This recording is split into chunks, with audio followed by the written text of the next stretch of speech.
بسم اللہ الرحمن الرحیم۔ رسول اللہ صلی اللہ علیہ وسلم نے فرمایا، اپنے سر سے دوسروں کو محفوظ رکھیں، یہ بھی ایک قسم کا صدقہ ہے۔ رسول اللہ صلی اللہ علیہ وسلم نے فرمایا، مسلمان کی ناحق بے عزتی کرنا سود کھانے سے بھی بڑا گناہ ہے۔ رسول اللہ صلی اللہ علیہ وسلم نے فرمایا، اللہ تمہارے لیے 3 باتیں پسند نہیں کرتا: فضول گفتگو کرنا، مال ضائع کرنا اور زیادہ سوال کرنا۔ رسول اللہ صلی اللہ علیہ وسلم نے فرمایا، جب کھانا سامنے رکھ دیا جائے اور نماز کی اقامت ہو تو پہلے کھانا کھا لو۔ رسول اللہ صلی اللہ علیہ وسلم نے فرمایا، کامل مومن وہ ہے جو خوش اخلاق ہو اور گھر والوں سے نرم سلوک کرنے والا ہو۔ رسول اللہ صلی اللہ علیہ وسلم نے فرمایا، دنیا مومن کے لیے قید خانہ ہے اور کافر کے لیے جنت ہے۔ رسول اللہ صلی اللہ علیہ وسلم نے فرمایا، رشتہ داری کاٹنے والا جنت میں نہیں جا سکتا۔ رسول اللہ صلی اللہ علیہ وسلم نے فرمایا، سب سے جلدی جس چیز کا ثواب پہنچتا ہے وہ نیکی کرنا اور رشتہ داری نبھانا ہے، اور سب سے جلدی جن کا عذاب آتا ہے وہ بغاوت اور رشتہ داری توڑنا ہے۔ ایک مرتبہ ابراہیم بن ادہم رحمۃ اللہ علیہ نے کچھ لوگوں کی دعوت کی۔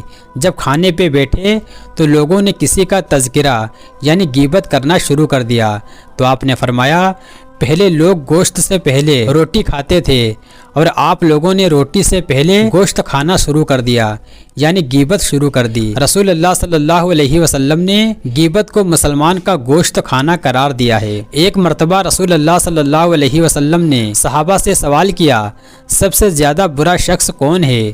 صحابہ نے عرض کیا، اللہ اور اس کے رسول ہی جان سکتے ہیں۔ تو آپ نے فرمایا، سب سے زیادہ برا چغل خور ہے جو ہر ایک کے سامنے اسی کسی کہتا اور دوسروں کی برائی کرتا ہے۔ کسی نے کہا کہ عذاب قبر کے 3 حصے ہیں، 1/3 غیبت کی وجہ سے، 1/3 پیشاب سے احتیاط نہ کرنے کے بنا پر، اور 1/3 چغلی کے بنیاد پر ہوتی ہے۔ حضرت حسن بصری رحمۃ اللہ علیہ نے فرمایا، جو شخص تجھ سے کسی کی بری بات نقل کرے تو سمجھ لے کہ وہ تیری بات بھی دوسرے سے ضرور کہے گا، اس لیے کسی کی برائی کرنے والے کا یقین نہ کر۔ رسول اللہ صلی اللہ علیہ وسلم نے فرمایا، کچھ لوگ اللہ کی نعمتوں کے دشمن ہوتے ہیں۔ کسی نے کہا، وہ کون لوگ ہیں؟ فرمایا، خوشحال لوگوں پر حسد کرنے والے۔ حکیم لقمان سے کسی نے دریافت کیا، آپ کو یہ بلند مقام کس طرح حاصل ہوا؟ فرمایا، سچائی، امانت داری اور فضول باتوں کے ترک کرنے سے۔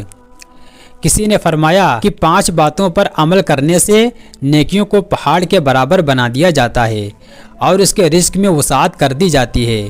نمبر 1، مستقل صدقہ کرتے رہنے کی عادت بنا لینا۔ نمبر 2، صلح رحمی کرتے رہنا۔ نمبر 3، اللہ کے راستے میں جہاد کرتے رہنا۔ نمبر 4، ہر وقت باوضو رہنے کی عادت بنا لینا۔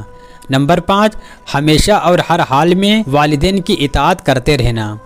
کسی نے رسول اللہ صلی اللہ علیہ وسلم سے دریافت کیا کہ پڑوسی کے پڑوسی پر کیا حقوق ہیں؟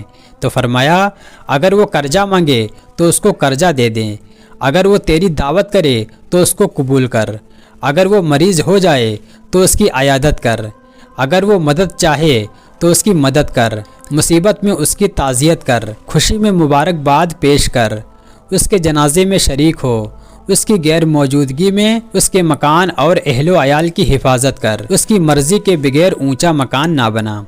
نبی صلی اللہ علیہ وسلم نے ابو ہریرہ رضی اللہ تعالیٰ عنہ سے فرمایا، ابو ہریرہ، تم متقی بن جاؤ تو سب سے زیادہ عبادت گزار میں شمار ہوگے، قناعت کرنے والے بن جاؤ، سب سے زیادہ شکر گزار سمجھے جاؤ گے، جو اپنے لیے پسند کرتے ہو وہیں دوسروں کے لیے پسند کرو، کامل مومن بن جاؤ گے، پڑوسیوں کے ساتھ حسن سلوک کرو، کامل مسلمان بن جاؤ گے، کم ہنسا کرو، زیادہ ہنسنا دل کو مردہ کر دیتا ہے۔